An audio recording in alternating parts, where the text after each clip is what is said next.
at work today with the day off yesterday? Yeah, it was good. I mean, we covered a lot of stuff out there, a lot of different areas and different situational stuff. From specialty teams to overtime to 4-on-4 breakouts.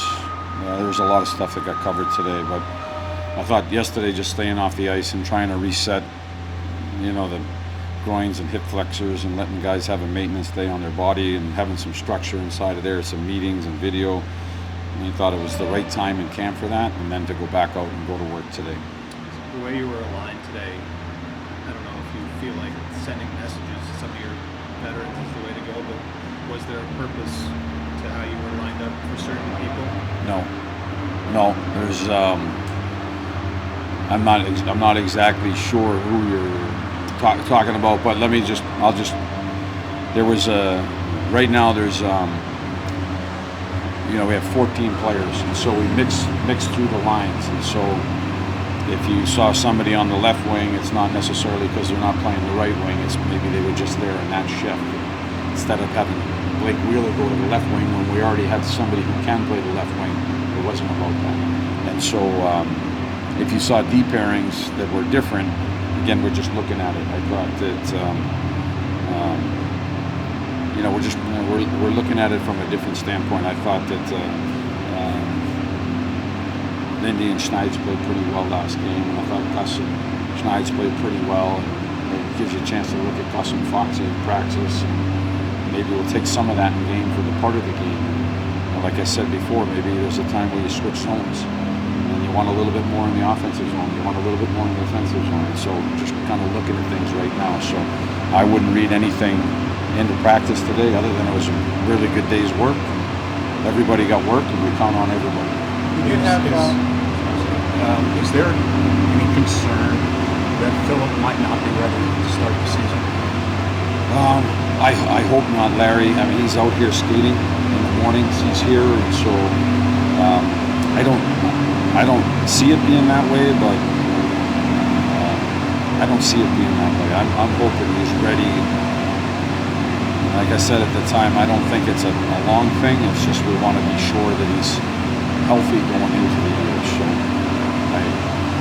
I think he'll be there, but I can never be sure about that. So I know you didn't not to read too much into it, but you did have Mika and Artemi together at the end of last game, and you had them together today. Is that something that you think you might want to look at? Well, they've both been in a position where they were off games for different reasons. They were both missing a practice or missing a game, and so that was the first chance to get them together.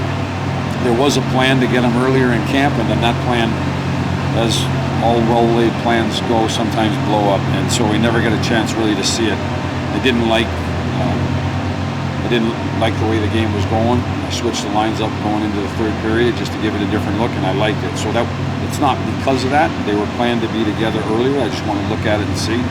Thought just taking a look at Capo up there and see how he would do with that line, I thought it was really good practice today. So there's a chance we'll try that tomorrow, 2 days from now in the game, and see how it goes.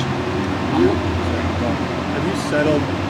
So you had Keandre with the second power play unit. You've got some. I haven't settled on anything yet because this is really the first day that we've gotten a chance to work on the power play, and actually it was probably too late in practice. We were starting to fade a little bit from a long day. So tomorrow when we work on it, we're going to go again, and then even the morning of the pregame skate, we'll go with it again. And so this is the first time we said if we could get through the numbers, then we can work more on more system stuff from power play, 3-on-3, 4-on-4, 5-on-5 with just our team. And so I thought he was good out there, but again, that's just day one. We're just looking at it. Is that an aspect of his game that you feel like he can add in? He moves. I think he moves incredibly well out there. I mean, his range and his mobility is incredible, and I think he's a really solid power play option and somebody that is just going to keep getting better with time and experience. I'm wondering what you thought of Robertson before he went down. Robertson? Yeah. Is he, in your mind, a viable candidate for call up there in the air if you need Yeah, somebody. there's a, the last, everybody's a viable candidate. In the way it works oftentimes is you call down and you find out who's playing well. And so that could be 2 months from training camp. And so what you saw in training camp, things could switch a little bit.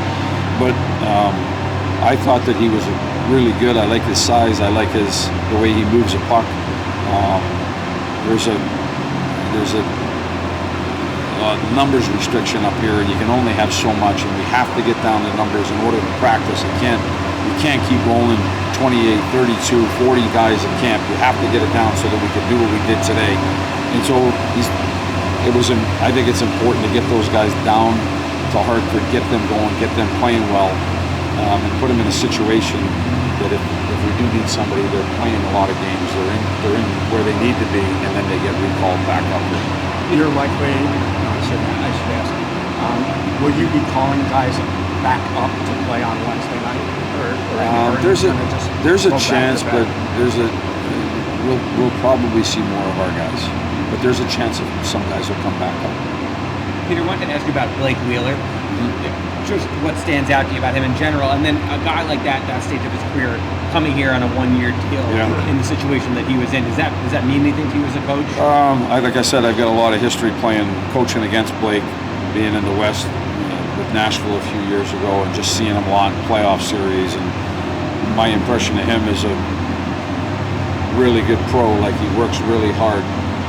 He came to camp in incredible shape.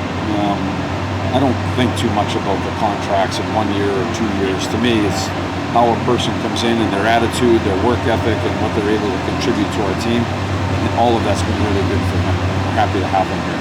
Do you think he brings some dimensions that kind of add different elements to the lineup? I think he brings size. I think he takes face-offs. I think he's on, could be a power play. He fits, somewhere in the top 9, I believe, and really good addition. What have your early impressions been of Tyler Pitlick, and what do you imagine his role could be in the lineup? I've been really impressed with Tyler's game, just from a work ethic standpoint. He skates well. He's big. He's strong. He can play physical. I think that his game is going to be really important to add to the mix of the players that we have. And so again, another good pickup and signing by Chris.